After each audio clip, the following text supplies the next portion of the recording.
Ate, maabot talagang kuto-kuto mo nito, ate. Lampas kuto-kuto mo, ate, nito.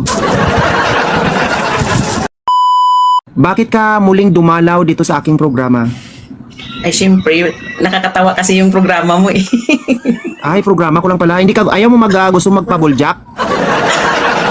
Sabi ko nga sa'yo, hanapan mo ako dyan from 50 above. Ay, wow, magpasabaw pa talaga ang kuan gusto mo. Oo eh.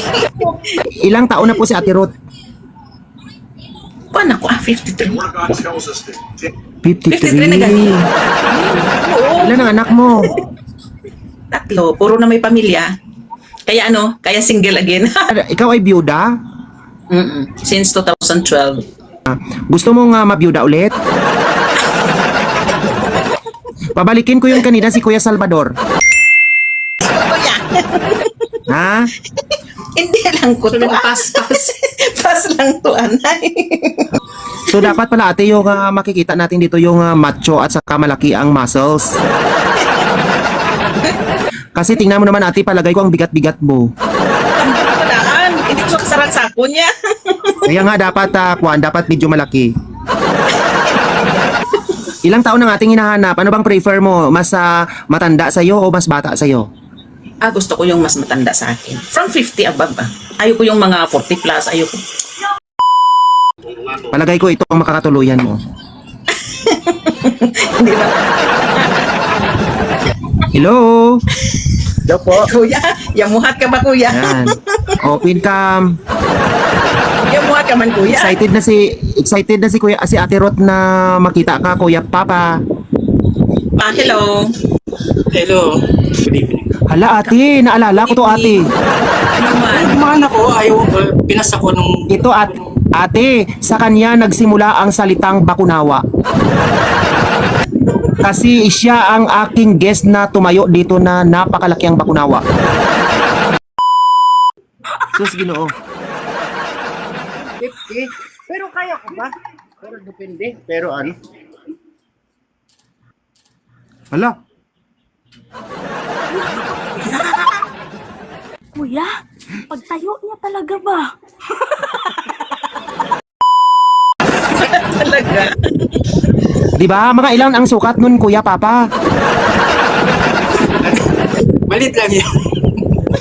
Hala, parang palagay ko mga 9. Swak na swak pala. Oy, nako, mukhang... Ate, Ano mukhang man? kuwan ka, mukhang na-inspire ka. Okay, ano pong pangalan niyo po, Kuya? Ay, kanor na rin tama. Ha? Kanor. Ano? Kanor. Hala, si Mang Kanor, ate. Medyo 51 lang ako. Mas matanda ako. So mas matanda ako sa'yo ng 2 taon. Ate, mga ganon yan, ate, oh, ganon. Ate Ruth, subukan mong patayuin si Mang Kanor. At mapatunayan mo talaga na totoo yung sinasabi ko. Wala ka bang asawa, sir? Wala. Single dad ka, Mang Kanor? Single dad. Pero hindi pa ako nagpakasal. Nagkaroon ka ng anak? Oo, nagkaroon naman. Hala, palagay ko ate hindi ito nakatiis, ate. Ang laki-laki ito, ate, mga ganun, ate, oh. Ganun. Baka natutulog, naging 5 pulgada na lang. Saan ka sa atin, sir? Pangasinan. Hello? Yung kasama ko sa trabaho, taga Pangasinan. Ay, wow, nagkamabutihan na kayo. Sige, bala. Pero kursunada mo rin si Ate Ruth kung sakasakali. Pwede na rin. Wow. Ayoko na kasi yung mga girls na yung nahihirapan. Gusto ko yung... yung Diretsuhan? adjustable. Kung sakasakali talaga na kayo ang magkakatuluyan, ate, ikaw talaga ang nasa huling halakhak. Kung sakaling kami magkakatuluyan, kuya, aakyat kaming 2 sa inyong live.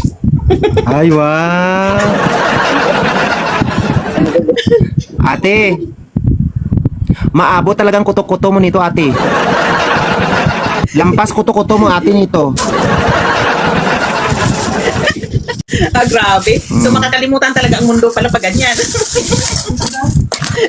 Oo naman. Pero ate, Ate, Ano man? kung sakasakali na maupuan mo to si Mang Kanor, hindi kaya ito pumutok ang kanyang abdo? Masarap yan. Masarap yan. Kasi Masarap na mapapait, yan. no? Sarap yan, Abdo. Hindi mo makalimutan. Baka sabihin niya yan na ituloy mo na, wag mo nang hintuan. Naku ate. Ayan. Para magkaroon kayo ng privacy ni Mang Kanor sa totoong buhay, gusto ko na nga ibato ang mahiwagang katanungan. Si Mang Kanor ba ay patatalsikin o patatalsikan? Patatalsikan. Naku ate. Hello! Wow, very good. Nasa sayo talaga ate ang huling halakak. Ikaw talaga ang makakaani ng siyam na pulgada. Ate, proven and tested talaga ate, siyam na pulgada. Ito ang dahilan kung bakit mayroon tayong bakunawa na word dito sa ating live. Kaya dito nang galing ang alamat ng bakunawa. Baka na magsalita.